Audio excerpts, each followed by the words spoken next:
So I know a lot of you guys didn't get to try out my latest build of the game because of the restrictions of building a debug version, which is what this is, or because it runs kind of like a potato because of my optimization. It's Bethesda levels of atrocious. I know that, I'm getting to it, it's just not exactly my main concern right now because I'm trying to get a lot of the core functionality working.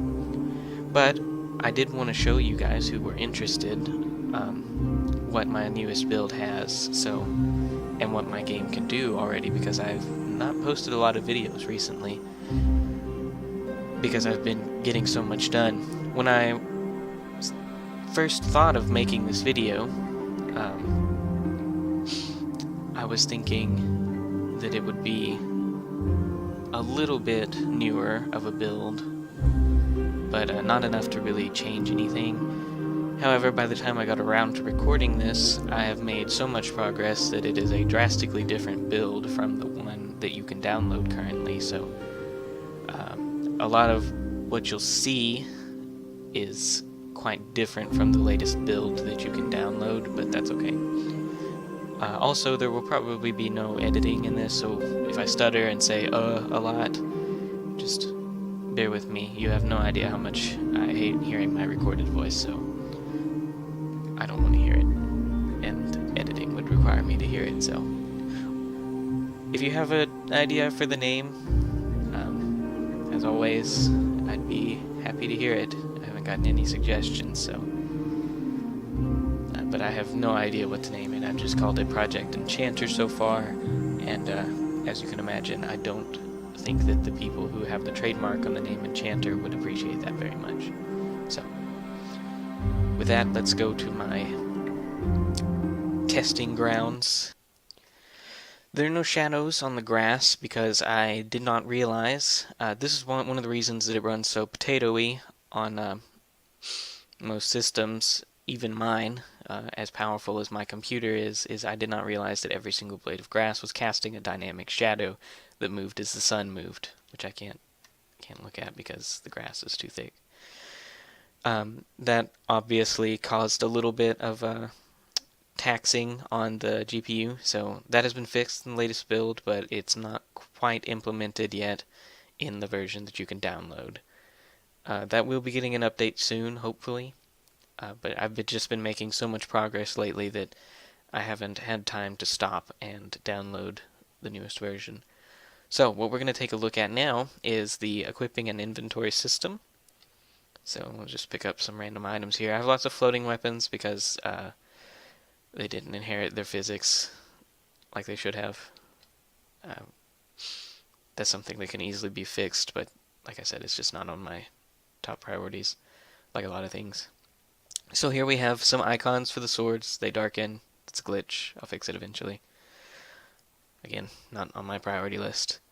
But now when you click on them, you will get some basic information about it, including its item type, which will change when you go to an armor item or a consumable item once those are added into the game. They're currently not in the game. They do change. The damage on all the weapons is scaled. So let's equip.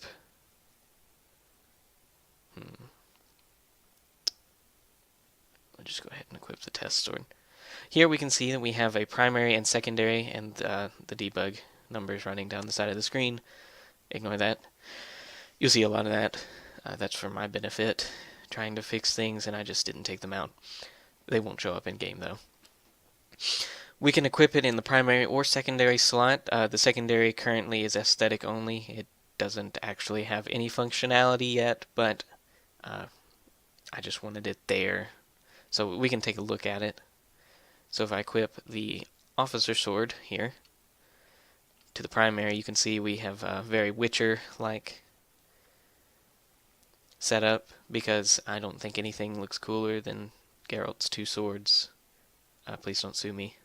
I'm just a college student. I don't have a lot of money. Anyway, like I said, there's no functionality for the sword just yet, but there will be. The game is based on a 2-slot system where you have a primary that is drawn with the left D-pad and a secondary that is drawn with the right D-pad, but currently you can't do anything with the right D-pad. So, moving on, we'll equip my sword here. And let's go fight some enemies. So, in the newest build, I have changed up a lot of the combat. You can now switch targets very easily without having to disable target lock-on. You do that by, just like any other game that has a targeting system, you just move the right joystick, which is normally your look joystick, but it's disabled when you're in target lock-on because I don't want you to be able to look around and lose sight of your target. So it does have a few bugs though. It only recalculates the nearest target. So if the current target is your nearest target again, it will just disable his target icon on the top. That's something that needs to be fixed, but I haven't quite figured out how to fix it yet. But I won't let it release with that. So moving on, we have light attacks, heavy attacks, block. You can quick dodge. It uses very little stamina, but you will not be invulnerable. A roll, which does give you invulnerability, but takes significantly more stamina. The AI has been revamped, so now when they attack, they will dodge out of the way. I'll probably expand a little bit more on that because it's still pretty rudimentary, but I thought that was pretty exciting. So they do use their weapons damage, and they have randomized weapons. So go ahead and get these guys out of the way. So if we go to this chest over here that's very nice, you can see the game does have a randomized loot system, but it's only semi-randomized. What happens is your character has a rarity value that builds up with each kill. And once you get a kill, that character has a rarity worth. It basically acts like experience points, but for item drops. So when you kill an enemy, you say he's worth 10 rarity points, and you go to loot the chest. Well, now you have 10 rarity points, and every chest has a base rarity value too. So a chest in the middle of a town that's some peasants is going to be worth a little bit less than the chest at the end of a dungeon, say, a boss chest. And that acts as a multiplier. So like the chest in the town would probably have a multiplier of nothing. And so whatever you looted from it would be exactly your loot value. However, a chest in the dungeon would, say, double your loot rarity value. If you get loot, it will subtract whatever that item's worth is from your build-up, unless the chest is otherwise told not to. So this system, I wanted to make sure that that if you ran a dungeon and you worked hard for killing all of these enemies and then got to the end chest and you didn't get anything but your friend got something really cool, it wouldn't have been worth nothing because you are building towards a rarity value that will still apply next time you go through a dungeon. Whereas your friend might get the same item again, or an item of equal value. If you got nothing, you could get something potentially double the rarity that he got. So, I think it's a good system. I like it a lot. This chest just spawns everything and doesn't subtract from your rarity value because it's a debug chest. Also, healing systems have been put into the game, so if you head to your town or a camping spot, you will be healed. As you can see in the top left. Because I'm the developer, I know how to break this system and make it heal me faster. It's a perk of being a developer.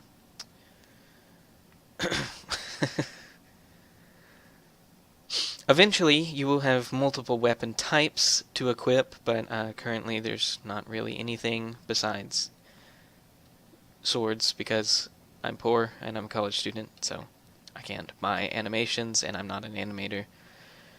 So, there's a bow in the game, but you can't equip it, and it just sits in your inventory, so I just don't put it anywhere. So let's equip a rare sword here, our Elder Fire Sword. Spawn in a couple more enemies. They do have enchantment effects. Oh, he spawned with one too. That's good. So, the fire effects currently are aesthetic only and don't do anything. I hope to have a good enchantment system in, because that's going to be where a lot of the loot comes from, is it's going to be variations on enchantments for the basic weaponry. The combat is totally revamped. It should be much faster, much more enjoyable now. Hopefully, anyway. I don't know that I'm going to keep those particles. I don't quite like them very much. The building system will most likely be disabled in the next build because it is not working properly, and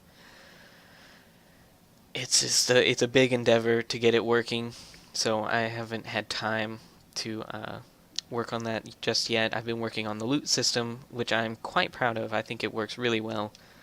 In addition to that, I'm not a developer team. I have interiors that work. Currently that interior isn't loaded, so I would just fall into nothingness if I teleported down there. But it works, trust me. I have dialogue systems, but I am currently not on a map with NPCs, so I can't show you that. I have started working on a few environments, so I'm going to back out and I will show you that, because I can also show you some of the dialogue interactions that you can have with NPCs if I spawn in this world here. So here we have the city. This will probably be the starting level for the game. You'll notice I have a lot of icons that I've started using instead of highlights because I think they look nicer. So if we talk to this NPC, you can see the camera pans in. You can press A. There are choices, but they currently don't work yet because I'm a one-man development team and I don't have infinite time or knowledge, so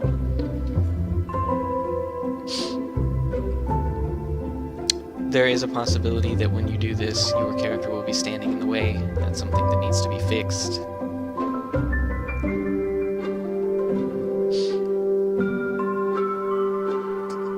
I have spent a lot of time walking around the city because I'm not really sure. I like to waste time. I like to walk around at things I've created. That's why I never got anything done in Redkit. As I started building the city, I would just walk around. But that's basically all there is to show, I think. See, like the man falling down from the sky.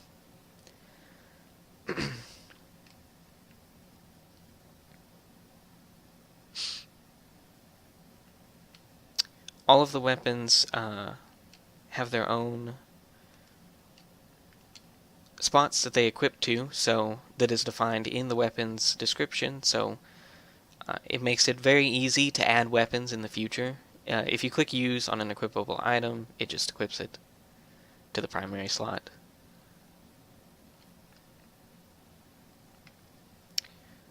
So I think that's it. Revamped animations. I made them a little more bold this time, just by repositioning the arm placement. Trying to think of anything else that I might have missed.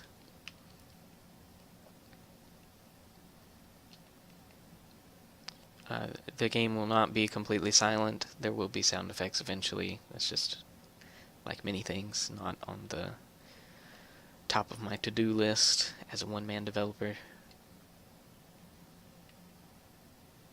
So I hope you enjoyed watching this. I'm sorry if you didn't get to try out the game yourself. I'm going to equip the second sword. Hopefully I'll be able to build more versions in the future. It takes a very long time to build this game because already it's not a small project. In fact, I think it's pretty close to 10 gigs already.